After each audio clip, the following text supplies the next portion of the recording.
자, 그러면요. 일단 현장에 나가 있는 취재 기자들 좀 연결해 보겠습니다. 검찰 특수본 소식 먼저 들어보죠.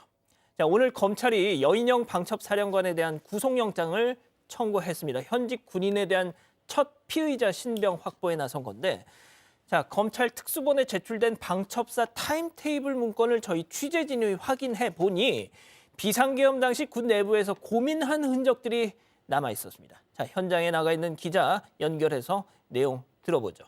자, 박현주 기자, 이 타임테이블 문건에 어떤 내용이 들어가 있었나요?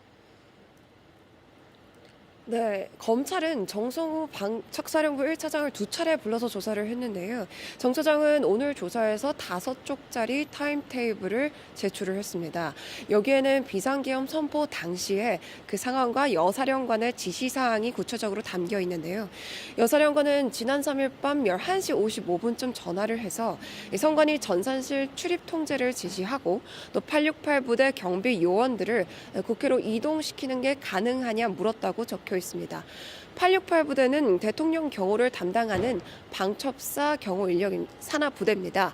이를 거절하자 여사령관이 7분 뒤에 다시 전화를 해서 868 부대의 국회 이동을 지시했다고 했습니다.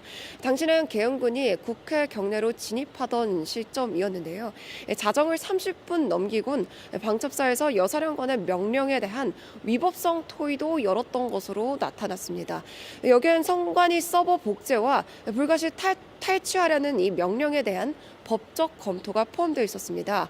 방첩사는 동의 없이 서버 카피가 가능한지 또 불가시 탈취해야 하는지 여부까지 검토를 했는데 결국 내부에선 위법 지시로 결론이 났고요.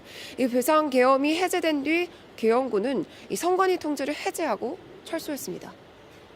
자, 이 여인영 전 사령관이 부정선거 관련 극우 유튜버 주장을 정리하라는 지시를 했다, 뭐 이런 진술도 나왔다고요? 네, 그렇습니다. 특수부는 여인영 사령관이 부정선거와 관련한 인터넷 검색 자료를 모아달라고 했다며 이 극우 유튜버들이 말하는 자료들을 모아달라는 지시를 했다는 이 정 처장의 진술을 확보했습니다.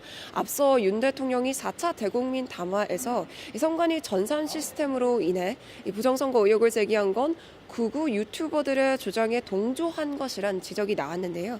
실제 선관위 점거를 지휘한 방첩사령관이 극우 유튜버들의 주장을 참고했다는 사실이 드러난 겁니다.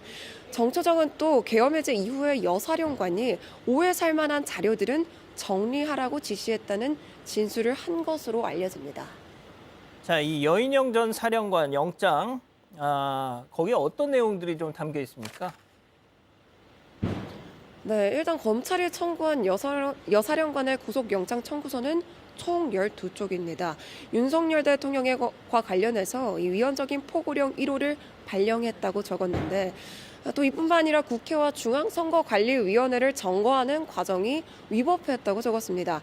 특히 이재명 대표와 한동훈 대표 그리고 오원식 국회의장을 최우선으로 체포하라고 지시한 점을 꼽았습니다. 검찰은 여사령관이 윤석열 대통령과 공모해 국헌 문란 목적으로 폭동을 일으켰다고 판단했습니다. 여사령관이 현역 군인인 만큼 영장 심사는 중앙지역 군사법원에서 열릴 예정인데요. 내일 오후 3시 30분에 진행할 예정인데 여사령관은 입장문을 통해 장관 명령을 받고 고민을 했지만 결국 군인으로서 명령을 따랐다면서 구속심사를 포기했다고 밝혔습니다. 지금까지 서울중앙지검에서 JTBC 박현주입니다.